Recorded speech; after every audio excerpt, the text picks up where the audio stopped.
So yeah, thank you very much, Judy, for inviting me and for everyone being here today.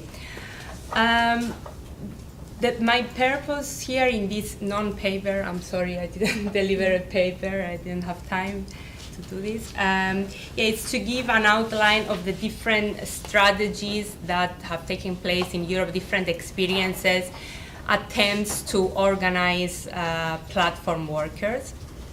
And when I say platform workers, I mean both cloud and ground workers. I really found this distinction that Eric made in his paper very useful, because in the literature many times scholars refer to a distinction between crowd workers to refer to workers doing tasks mainly online, like not physically in one place, and then work on demand. But in essence, also those workers who work through platforms locally, physically in a place, they're also crowd workers, because the tasks are open to a crowd of workers to bid for and to compete.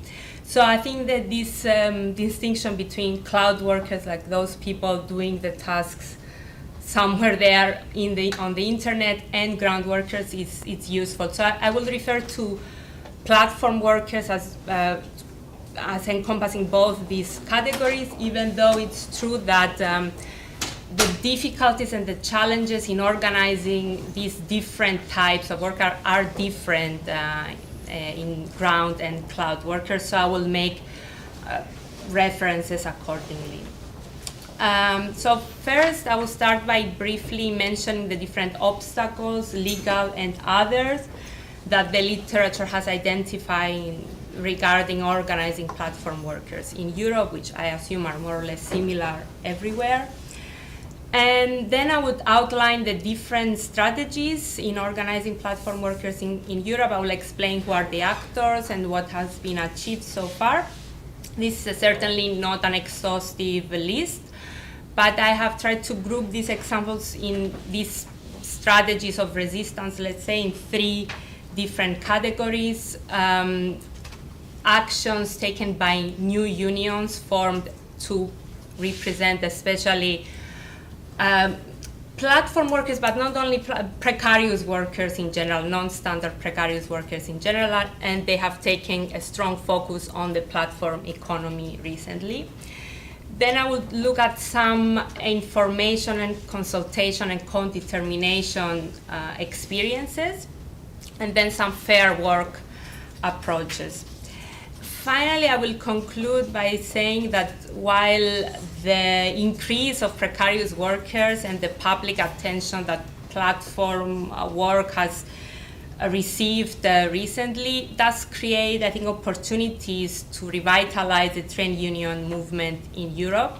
But at the same time, we need to be cautious not to leave out whole sectors of the economy, again, like female-dominated sectors, because when we go through this, both the literature and the actions, experiences that social actors are taking in this field, we can see, I think, a certain gender bias there, whereby a lot of the literature has focused mainly on sectors like transportation, delivery, IT, where there is a strong, they are male-dominated fields, even though there are, of course, women participating in those, and they have almost completely neglected other sectors like care and domestic work, where women are present.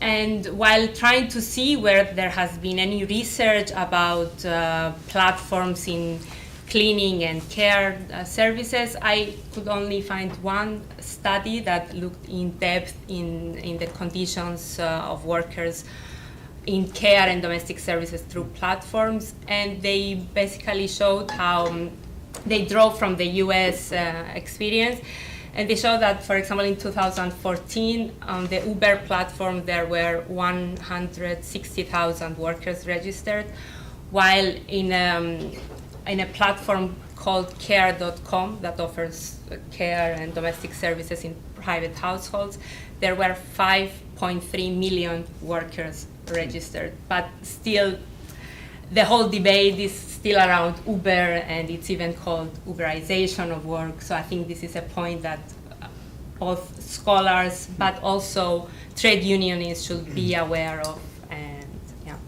and reflect on.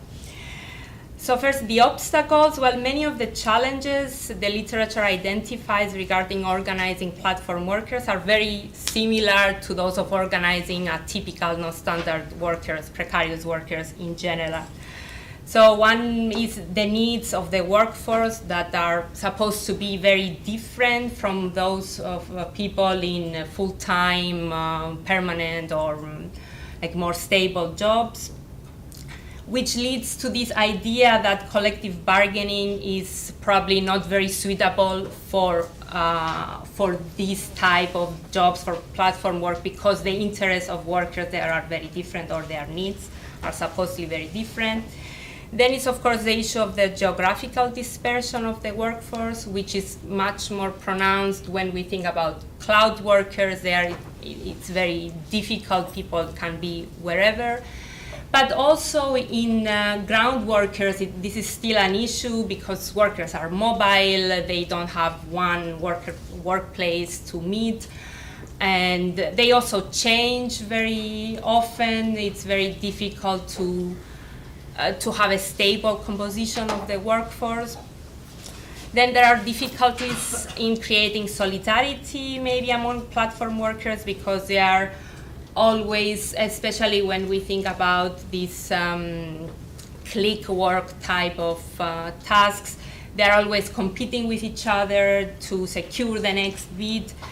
And also because their composition changes and it's a heterogeneous group, it's difficult to build solidarity among them and organize like collective actions. Then there is also resistance from platforms to engage with the workers. At the same time, researchers have identified reluctance of traditional established trade unions to engage with platform workers because of this dilemma of whether they should try to organize these new precarious workers or protect more traditional jobs in the sectors where these new platform workers are creating competition. Then, of course, the uncertainty surrounding the issue of legal characterization of those workers. Are they employees? Are they independent contractors? Are they some other dependent category, like workers in the UK, for example? And since legal status is decided on a case-by-case basis, it is unclear every time whether platform workers might be caught under EU competition law norms that do not allow, for example, the collective agreements for independent contractors, which would be considered like a cartel. But despite these challenges, we can see that there is significant activity the last years in trying, at least in efforts, to organize and represent platform workers in Europe, in several European countries. But there is also variety in the strategies and the actors that undertake these strategies.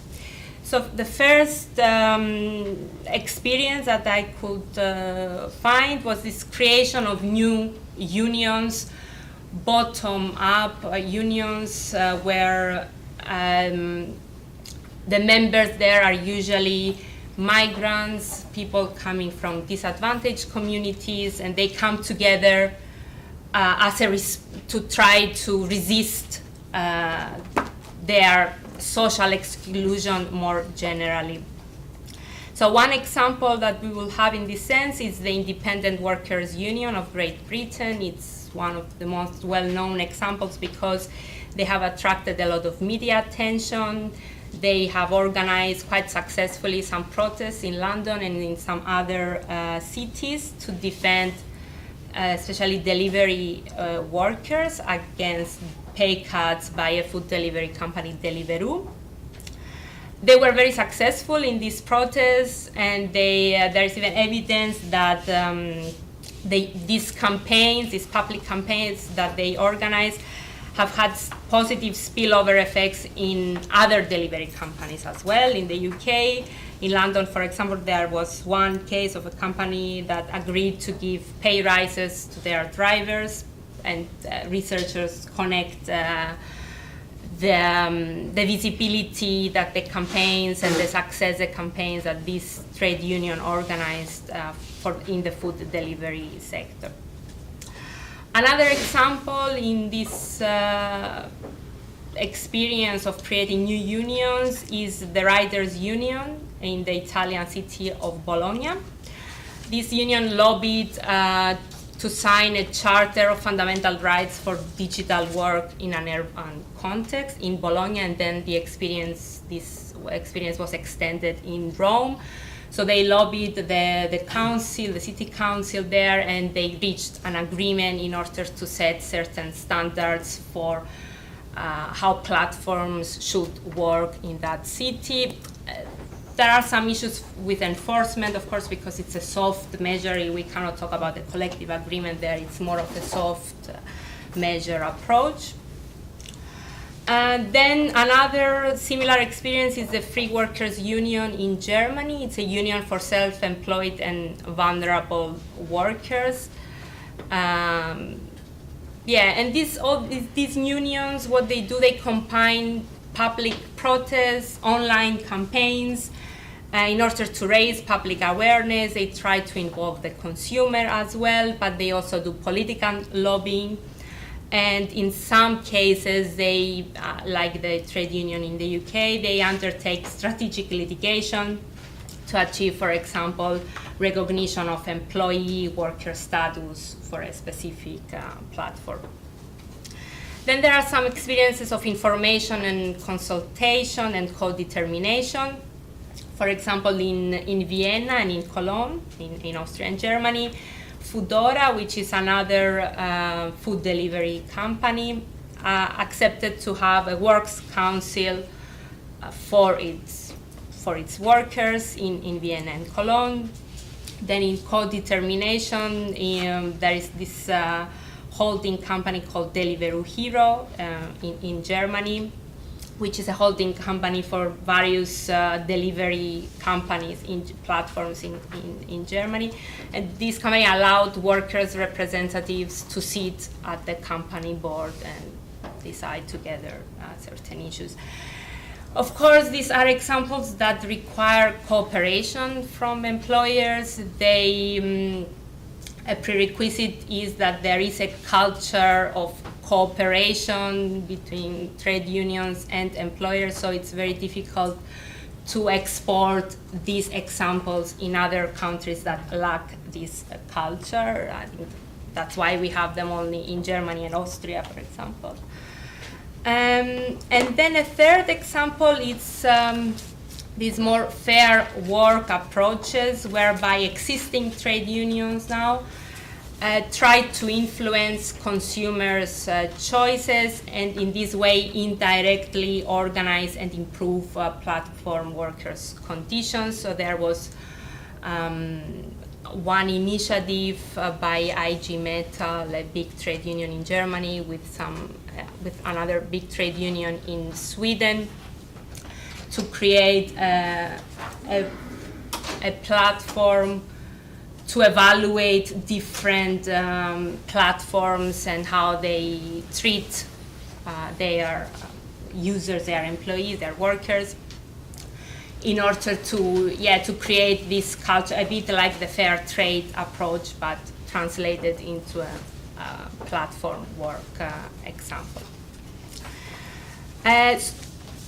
These are the three big approaches that I could identify. There's certainly a lot going on, even though it might be too soon to extract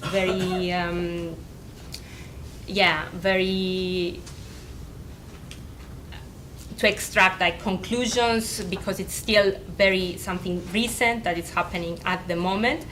But of course, the fact that these experiences do exist shows that there is still a lot of space to move forward in this respect, that these challenges that I mentioned in the beginning are not something that cannot be overcome.